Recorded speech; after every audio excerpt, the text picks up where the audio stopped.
The distress signal came from a dying world.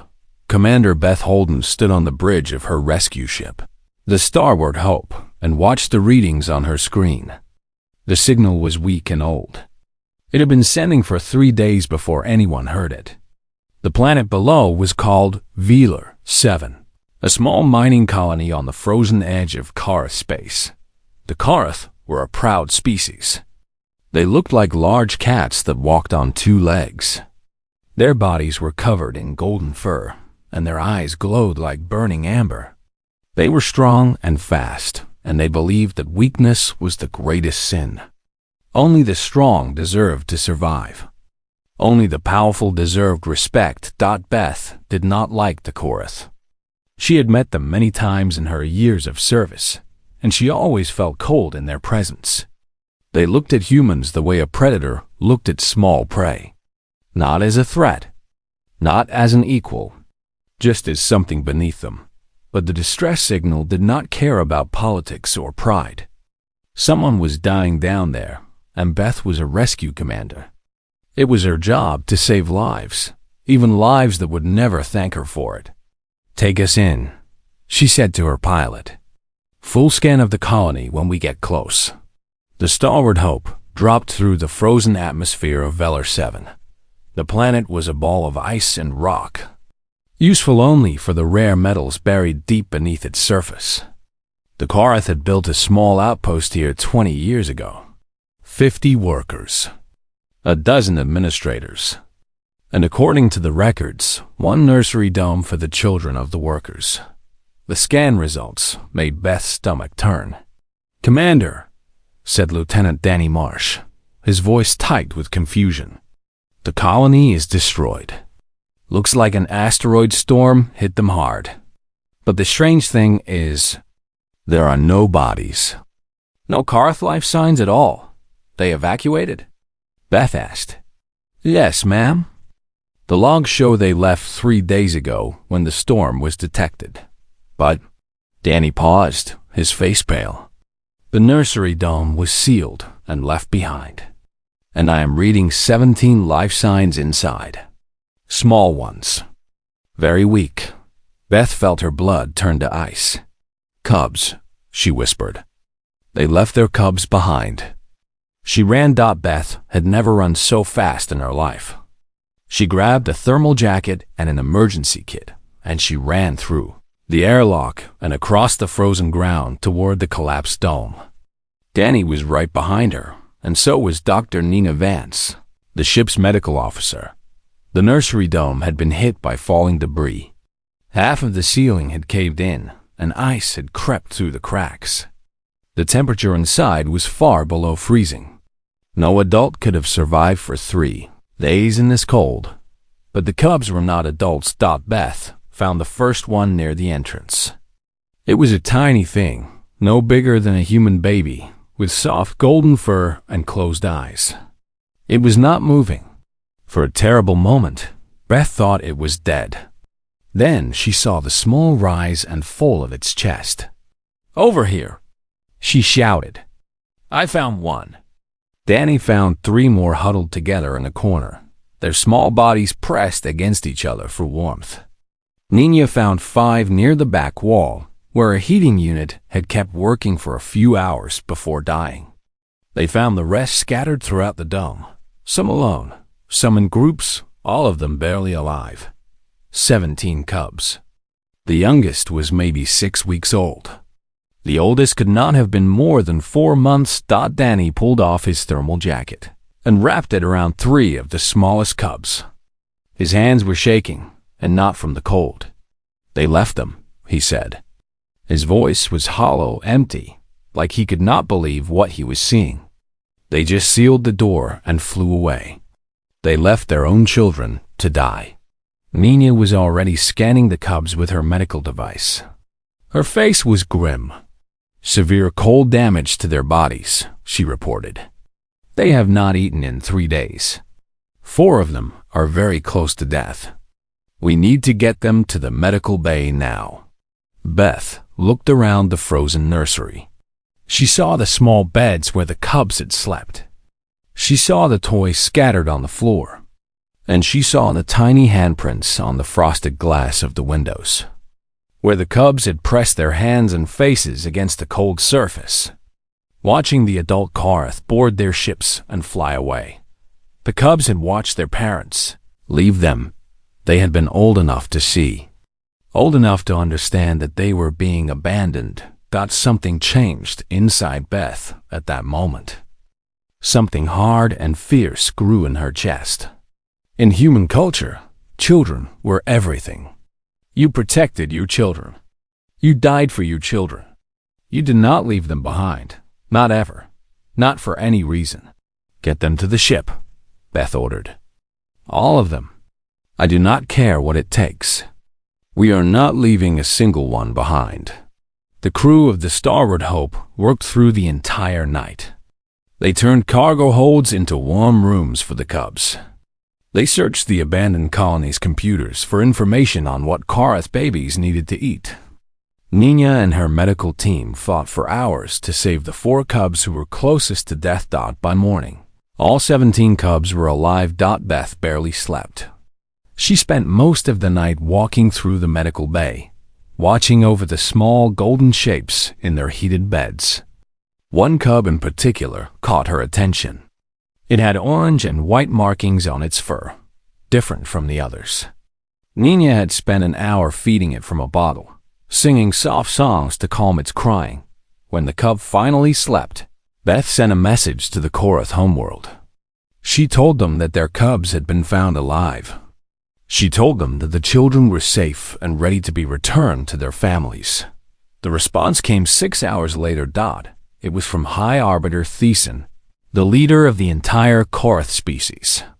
Beth read his words once, then twice, then 3 times. The cubs are no longer citizens of the Korath Empire. They were judged to be non-essential resources and released from our protection.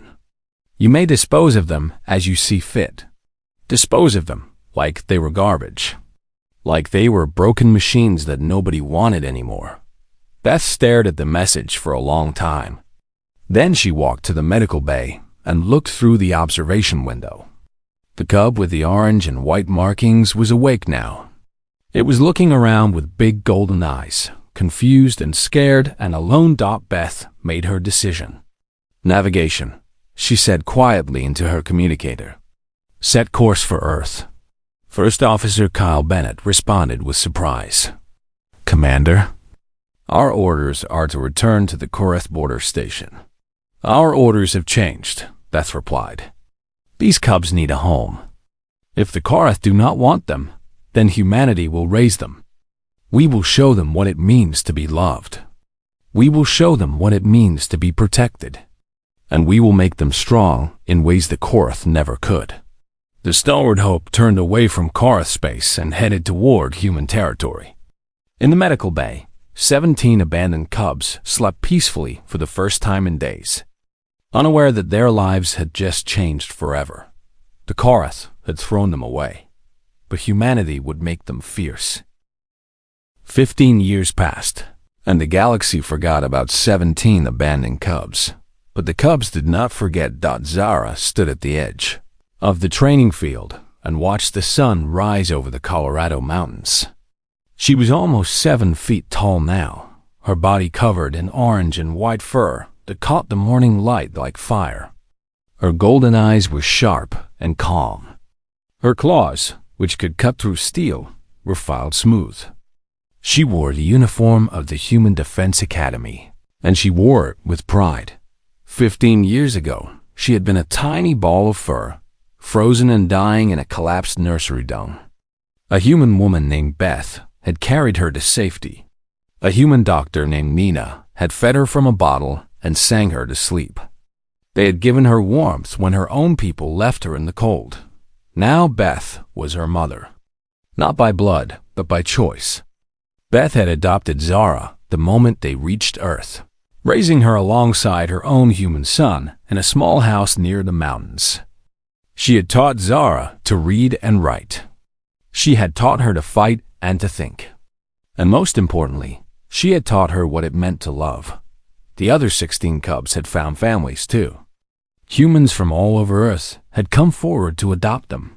Some were military families. Some were teachers.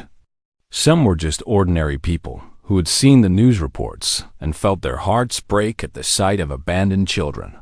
Corvin, the largest of the cubs, had grown into a massive creature nearly 8 feet tall.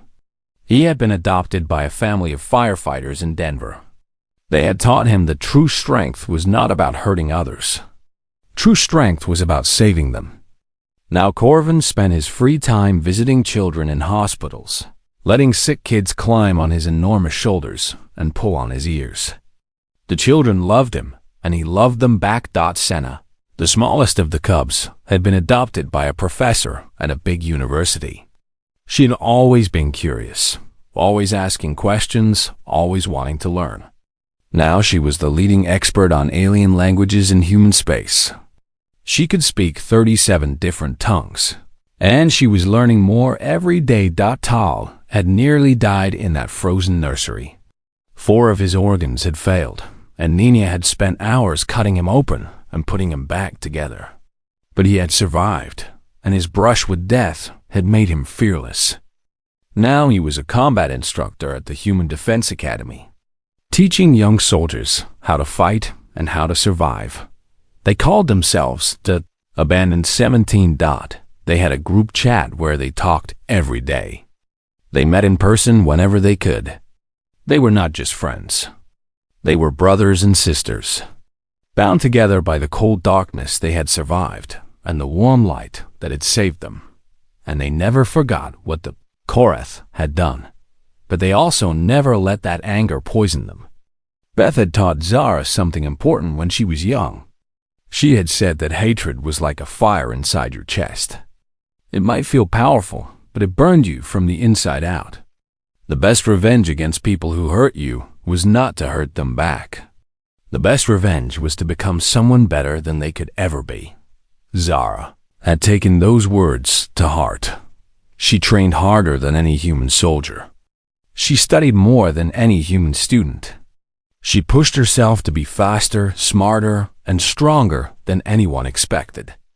Not because she wanted to prove the Korath wrong, because she wanted to make Beth proud. The morning of her graduation from the Defense Academy, Zara received a message on her personal communicator.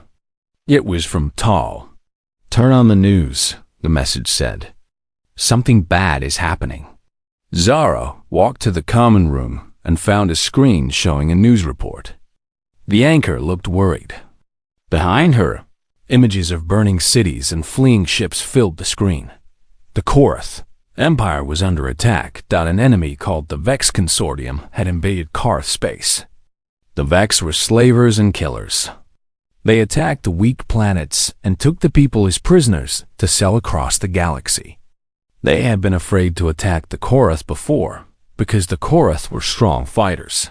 But something had changed. The Vex had found a new weapon, a new strategy. And now they were tearing through Karth territory like fire through dry grass. The news anchor spoke in a serious voice.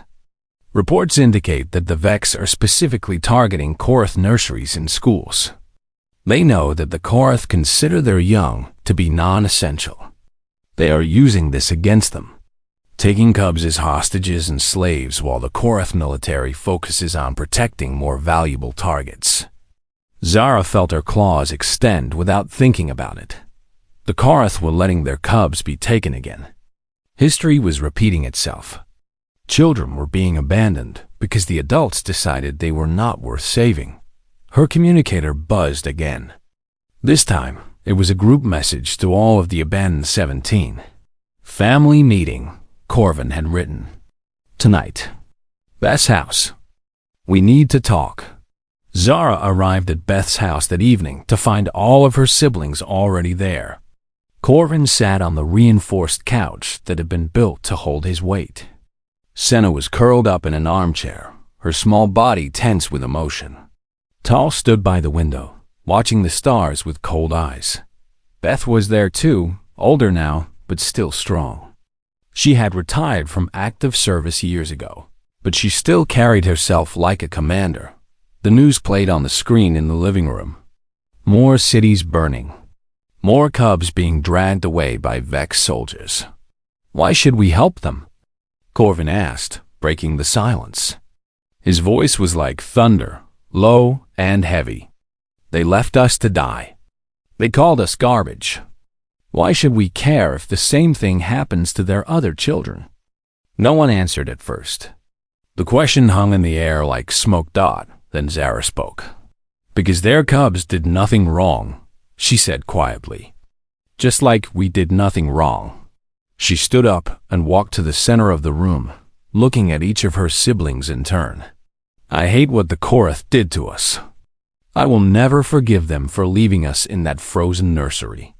But those cubs on the screen right now, they did not make that choice. They are just children. They are scared and alone, and they are being hurt because the adults in their lives failed to protect them. She pointed at the screen, where a Korath cub was crying as Vex soldiers dragged it away from its mother. That was us 15 years ago. We were abandoned and left to die. But humanity saved us. Humanity taught us that every life has value. Humanity showed us what real strength looks like. Zara looked at Beth, and Beth looked back with pride in her eyes. The humans have a saying, Zara continued. They say that the measure of a civilization is how it treats its weakest members. By that standard, the Korath have failed.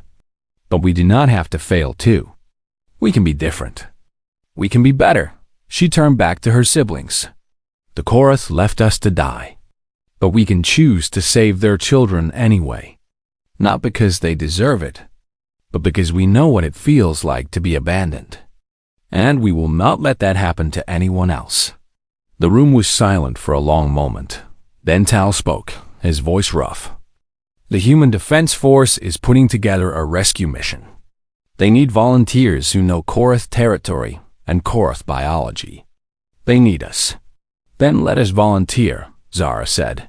Corvin stood up, his massive body blocking the light from the window. I am in. Senna uncurled from her chair. I am in. One by one, all 17 of them agreed. Beth watched them with tears in her eyes. These were her children, not by blood, but by love. She had raised them to be kind. She had raised them to be strong. And now they were going to war to save the cubs of the species that had tried to kill them. I am so proud of all of you, Beth said softly. Zara hugged her mother tightly.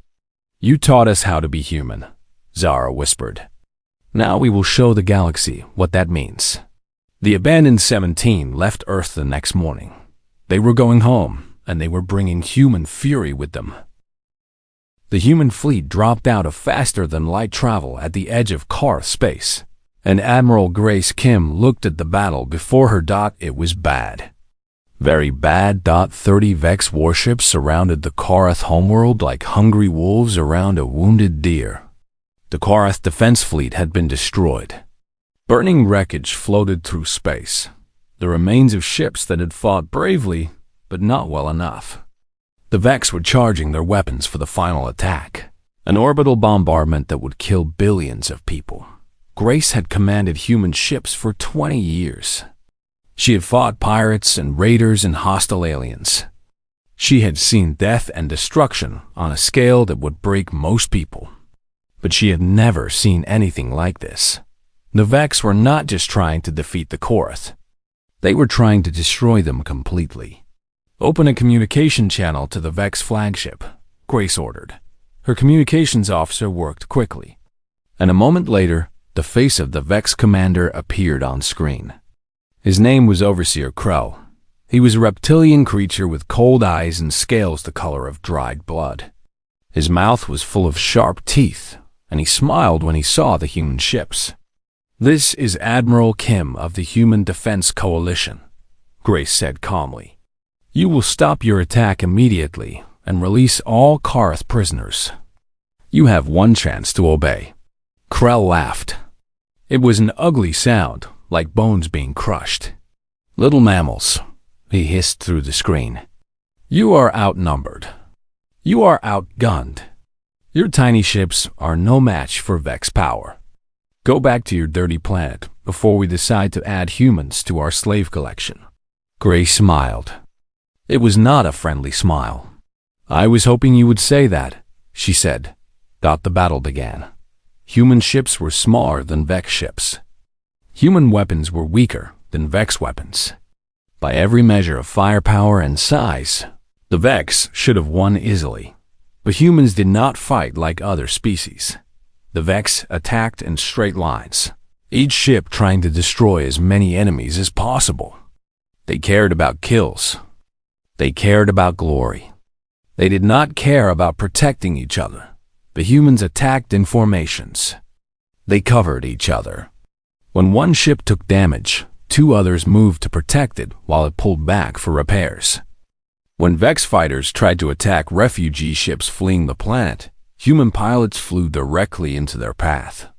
Taking hits meant for civilians. The Vex had never seen anything like it. Why did they keep doing that? Krell shouted as another human ship sacrificed itself to save a transport full of Korath children. Why do they throw their lives away for creatures that are not even their own species? His officers had no answer. The battle in space lasted for 6 hours. When it was over, 18 Vex warships had been destroyed. The other 12 had fled into deep space, too damaged to continue fighting. The human fleet had lost 11 ships, but they had saved the planet. But the real fight was not in space. It was on the ground. Zara stood in the dropship as it fell through the atmosphere of the Korath homeworld. Around her sat 20 human marines, checking their weapons and armor. They were her squad now. She had trained with them for months, and they had accepted her as one of their own. 2 minutes to landing, the pilot announced. Enemy forces are heavy. Expect resistance. Zara checked her own weapon, a heavy rifle designed for her larger hands. Her claws were extended and sharp. Her heart was beating fast, but her mind was calm.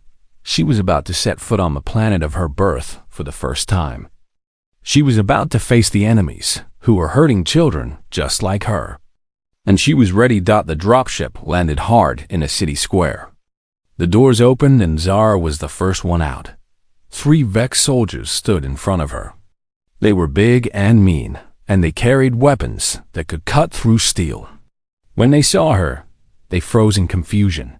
She looked like a Korath. She was tall and golden-furred and beautiful, but she did not move like a Korath. She did not fight like a Korath. She fought like a human. Zara moved fast, faster than the Vex expected. She shot 2 of them before they could raise their weapons.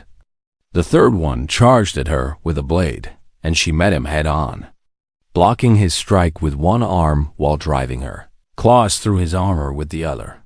The Vex soldier fell dead at her feet. Behind her, the human marines poured out of the dropship. They spread out in a perfect formation, covering each other, moving as a single unit. Zara ran forward, and they followed her, trusting her completely. More Vex appeared. Dozens of them.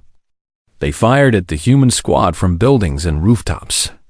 But the humans did not break formation. They used cover and suppressing fire and flanking moves that the Vex could not counter. Contact left. One Marine shouted, "I see them." Another replied, "Covering fire. Moving up." They talked constantly, telling each other where the enemies were, warning each other of danger, helping each other survive. The Korath military never fought like this. Korath warriors fought alone, each one trying to prove they were the strongest. They competed with each other instead of working together. It was a terrible way to fight. And today, Zara was going to show them something better. Across the city, the other members of the abandoned 17 were fighting their own battles. Corvin led a squad through the burning streets of the merchant district. His massive body was covered in scars from enemy fire, but he did not stop. He found a collapsed building with Korath civilians trapped inside. While his squad held off the Vex, Corvin tore through the rubble with his bare hands, pulling survivors free one by one. A female Korath looked up at him with wonder and fear. "You are one of us," she whispered. "But you fight for the humans." "I am one of you," Corvin agreed. "But I was raised by humans, and humans taught me that every life is worth saving." He lifted her onto his shoulder and carried her to safety. Senna coordinated the rescue efforts from a command center near the spaceport. She spoke in 17 different languages, guiding refugee ships to safe landing zones, organizing medical teams, keeping track of which areas were secure and which were still dangerous. Her small body never stopped moving. Her voice never stopped talking. "Transport 7, you are cleared for landing at Zone 4. Medical Team 3, proceed to the Eastern District. We have wounded civilians near the old temple." She was not a fighter. She had never been a fighter. But she was saving more lives than anyone with a gun. Tal led a strike team to the largest Vex slave camp outside the city. The camp was heavily guarded, surrounded by fences and towers and hundreds of armed soldiers. Inside, thousands of Korath prisoners waited to be shipped across the galaxy and sold, including over 200. Cubs. Tal studied the camp from a hill overlooking it. His squad waited behind him, ready for orders. "The Cubs are in the building on the left," Tal said, pointing. "That is our target. We go in fast and hard. We get the children out. We do not stop for anything else." "What about the adult prisoners?" one Marine asked. Tal thought for a moment. "We free as many as we can. But the Cubs come first. Always. They attacked at midnight. The Vex guards never saw them coming." Tal moved through the camp like a ghost, silent and deadly. He killed 12 enemies before they even knew he was there. His squad followed behind, securing buildings, cutting fences, opening cages. When Tal reached the building where the Cubs were kept, he found a Vex officer standing in front of the door. The officer had a weapon pointed at the door controls. "One more step and I destroy the building," the officer said. "The Cubs die with me." Tal stopped moving. His eyes met the officer's eyes. "You think I am like other Korath," Tal said quietly. "You think I will back down to save my own life. But I am not like other Korath. I was abandoned by my people when I was a baby. I nearly died alone in the cold. And then humans saved me. Humans raised me. Humans taught me that some things are worth dying for." He took a step forward. "Those Cubs are worth dying for," Tal said. "Kill me if you want. But know that if you hurt those children, every human in this galaxy will hunt your species until there is nothing left but dust." The Vex officer hesitated. He had heard stories about humans. He had heard that they were soft and weak and sentimental. But the creature standing in front of him was not soft. He was not weak. He was the most dangerous thing the officer had ever seen. The officer dropped his weapon and ran. Tal opened the door to the building. Inside, over 200 Korath Cubs huddled together in fear. When they saw him, they started crying.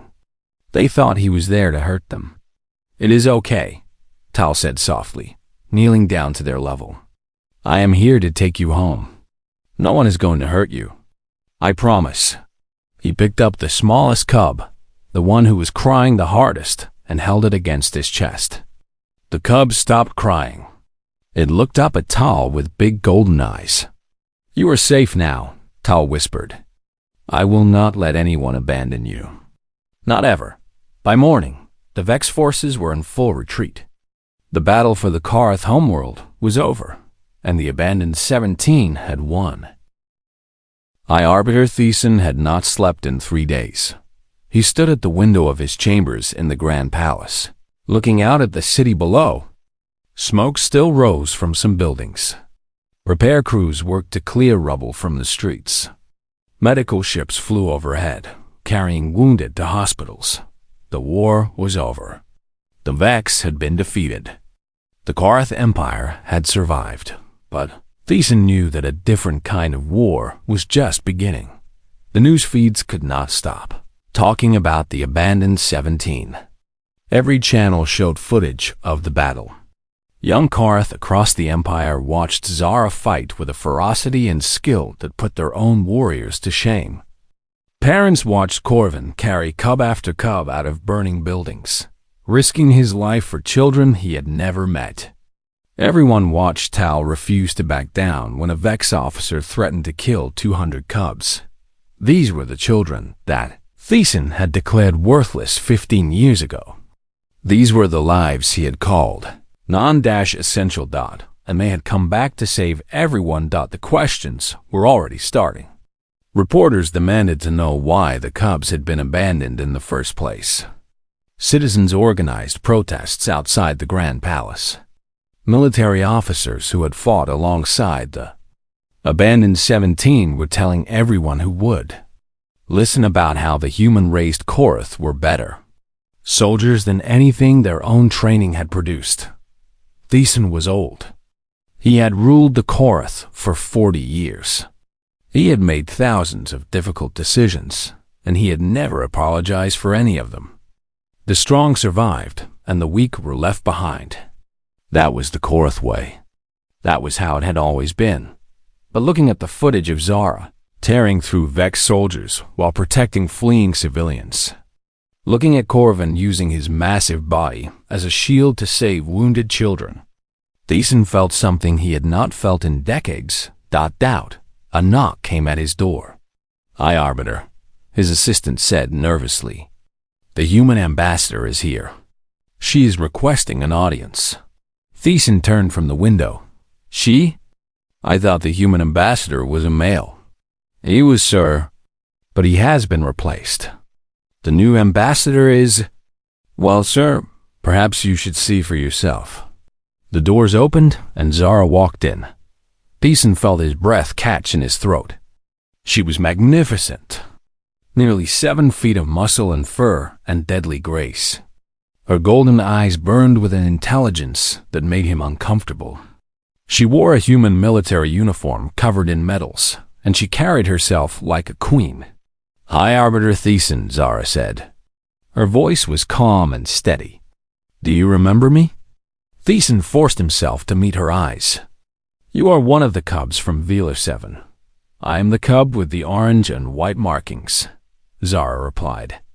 "The one that Dr. Nina Vance fed from a bottle while singing human lullabies.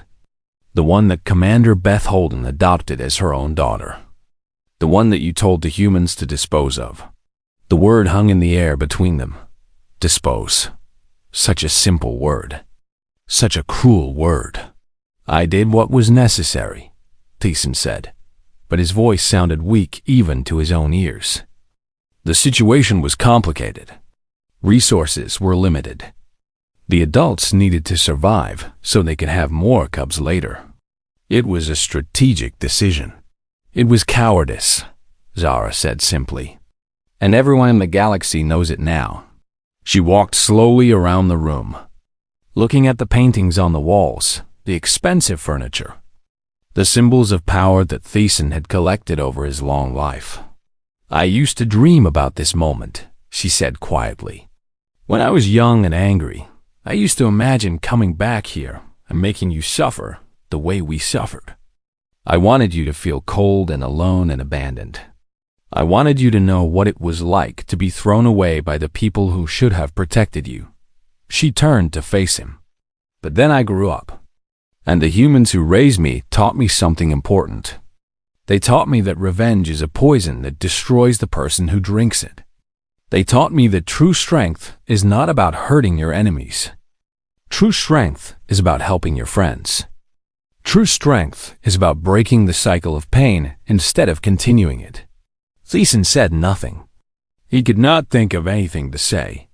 "The Korath Empire is broken," Zara continued. "Your culture treats children as resources to be used and discarded.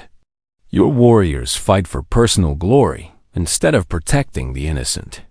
Your leaders make decisions based on cold logic instead of compassion. And it almost destroyed you." She gestured toward the window, toward the damaged city outside. The Vex knew exactly how to hurt you. They attacked your cubs because they knew you would not protect them. They exploited the weakness in your culture, the belief that the young do not matter. And millions of your people suffered because of it. Theson's claws extended without his control. His pride was screaming at him to fight back, to defend himself, to show this upstart cub that she had no right to lecture him, but he knew she was right.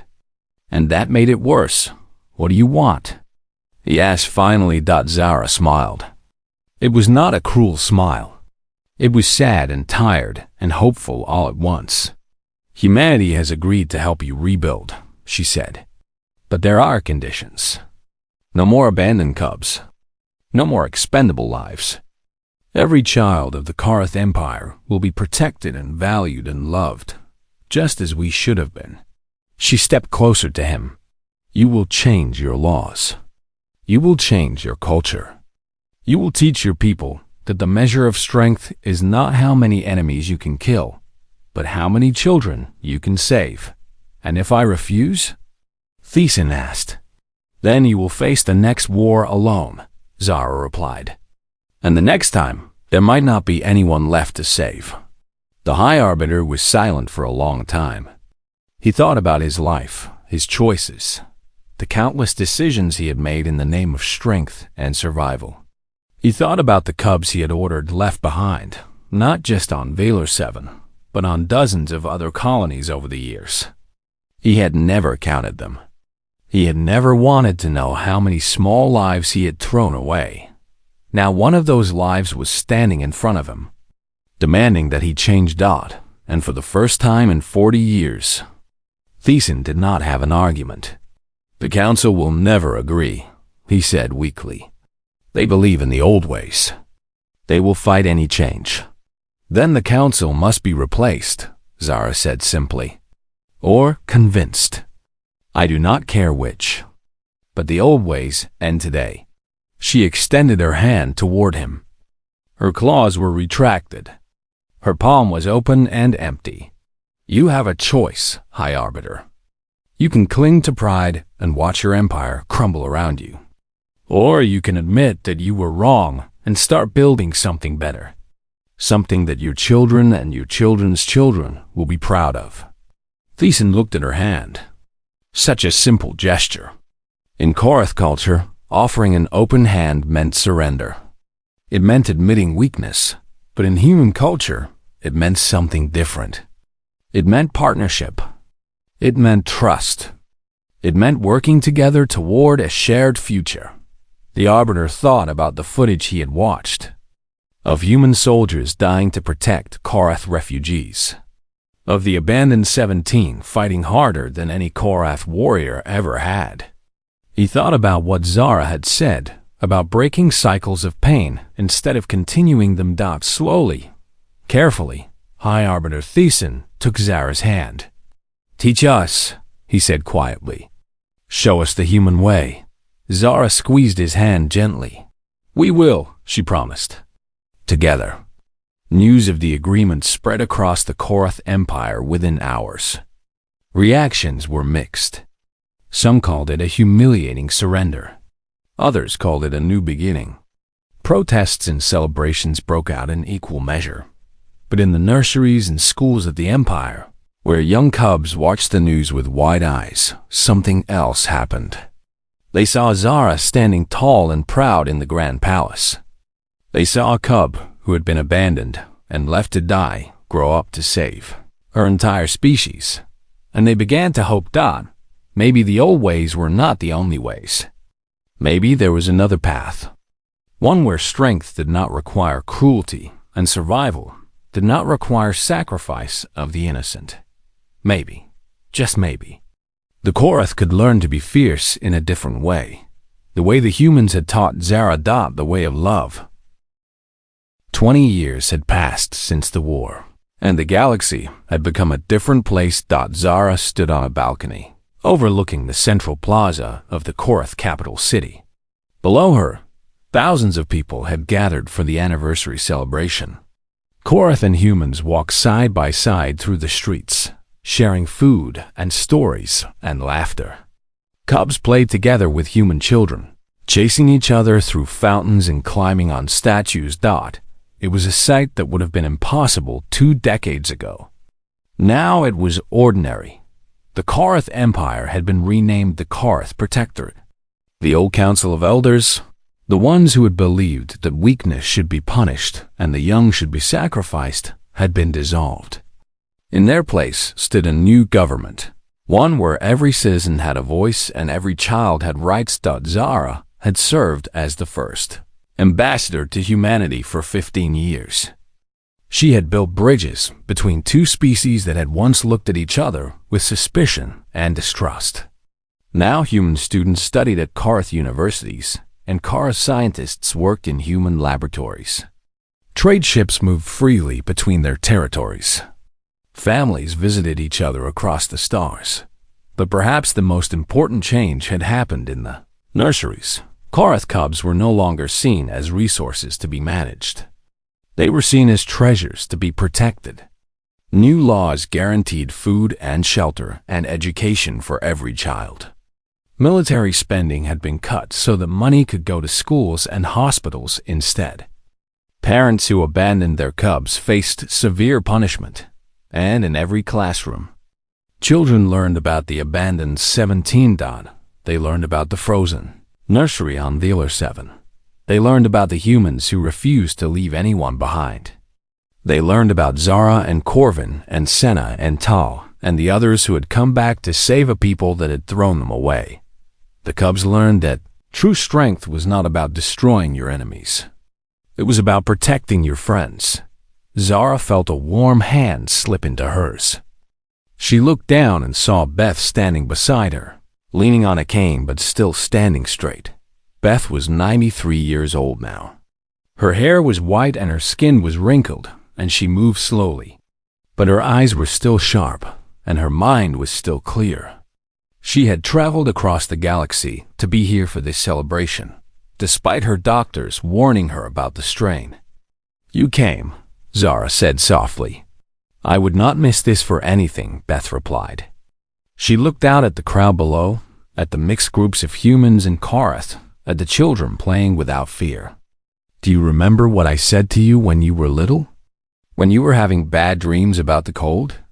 Zara nodded. "You said that the cold was in the past. You said that I would never be alone again. And were you?" Beth asked. "Were you ever alone?" Zara thought about her life. She thought about the 17 siblings who had grown up with her, bound together by shared pain and shared healing. She thought about the human Marines who had followed her into battle and called her sister. She thought about the millions of Korath cubs who wrote her letters and sent her drawings and told her she was their hero.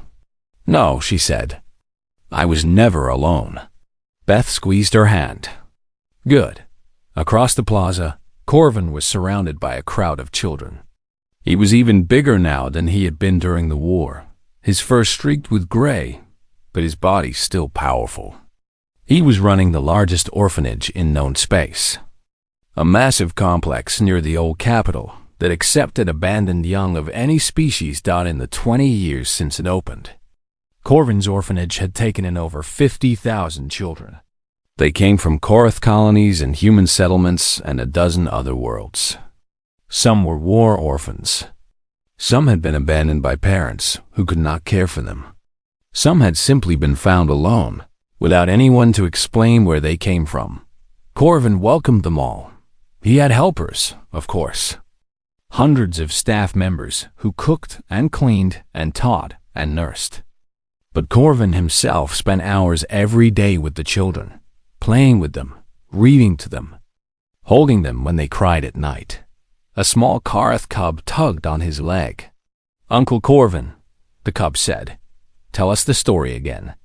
About the frozen nursery. Corvin smiled and sat down, and the children gathered around him in a circle. "A long time ago," he began, "there were 17 cubs who were left alone in the cold. On the other side of the city, Senna was giving a speech at the Galactic Language Institute. the organization she had founded to make sure no species would ever be unable to communicate their needs. Her voice was carried by translation devices that turned her words into 100 different languages, reaching listeners across the galaxy. Language is not just about words, she was saying. It is about understanding. It is about connection. When we learn to speak to each other, we learn to see each other. And when we see each other, we cannot pretend that any life is worthless. In a training center near the spaceport, Tal was teaching a class of young Korath soldiers. They were learning human combat tactics, the formations and strategies that had defeated the Vex 2 decades ago. But more than that, they were learning human values. Why do we fight? Tal asked them. To protect the weak, they answered in unison. What is our duty? To never leave anyone behind. What is our strength? Each other. Tal nodded with satisfaction. These cubs would become the best warriors the Korath had ever produced. Not because they were cruel, not because they were ruthless, but because they understood something their ancestors never did. Love made you stronger than hate ever could. The celebration continued late into the night. When the stars came out, everyone gathered in the central plaza to watch a special ceremony. It was a new tradition that had started after the war, one that was now practiced across the galaxy. Instead of pledging loyalty to a flag or a government, the people recited together a promise. It was called the Human Promise, written by the abandoned 17 after they had saved the Korath homeworld. Zara stood on a stage at the center of the plaza. Around her stood her 16 siblings, now grown old, but still strong. Beth stood beside her, supported by her cane but standing straight and proud. The crowd fell silent, and together, thousands of voices spoke the words, "We promise to protect those who cannot protect themselves." The words echoed across the plaza. We promise to love those who have been abandoned. Children's voices joined in, high and clear. We promise to teach strength without cruelty and power without tyranny. Even the Vex ambassador was speaking now. The Vex consortium had collapsed 10 years ago, overthrown by a generation that refused to continue the cycle of slavery and violence. The new Vex government was still struggling, still learning. But they had sent representatives here tonight to show that they wanted to change. We promise to raise every child, of every species, as precious and irreplaceable. The final words hung in the air. Zara looked out at the crowd. She saw human faces and Korath faces and faces of a dozen other species, all speaking the same promise. She saw old soldiers who had fought in the war and young cubs who had only heard stories about it. She saw the future, bright and hopeful and fierce. Fierce in the right way. The way humanity had taught her. After the ceremony, Zara walked with Beth through the quiet streets of the capital. The crowds had gone home and the plaza was empty except for cleaning crews and a few late-night wanderers. You changed everything, Zara said softly. You and your crew. When you found us in that nursery and refused to leave us behind. You changed the entire galaxy. Beth laughed quietly. We just did what any human would do. We saw children who needed help, and we helped them. No other species would have done the same, Zara said. The Korath did not. The Vex did not. None of them would have risked their ships and their lives to save 17 worthless cubs from a frozen world. Beth stopped walking. She turned to face Zara, reaching up to put her wrinkled hands on her daughter's furry cheeks. You were never worthless, Beth said firmly. No child is ever worthless. That is what humans believe. That is what we taught you. And now you have taught it to the galaxy. Zara felt tears forming in her golden eyes. I wish you could live forever, she whispered. I wish you could see everything we still have to build. I have seen enough, Beth replied. I have seen you grow from a tiny frozen cub into the most important diplomat in galactic history. I have seen your siblings change the world. I have seen the galaxy become kinder because of what we did together." She smiled, and her eyes were wet too. "The Korath abandoned you," Beth said. "But humanity saved you and made you fierce. And now that fierceness will protect children for generations to come." She pulled Zara down into a hug, holding her tight the way she had held her on that first night in the medical bay, when Zara was just a tiny ball of fur who had been left to die by her own people. "I love you, my daughter," Beth whispered. "I love you too, Mom," Zara whispered back above them. The stars burned bright and cold in the endless sky. Somewhere out there, on frozen worlds and distant colonies, there were children who needed help. Children who had been abandoned or forgotten or thrown away, but they would not stay forgotten for long, because the abandoned 17 had shown the galaxy what happened when you saved the children nobody wanted. You made them fierce, and that fierceness would change everything. The end.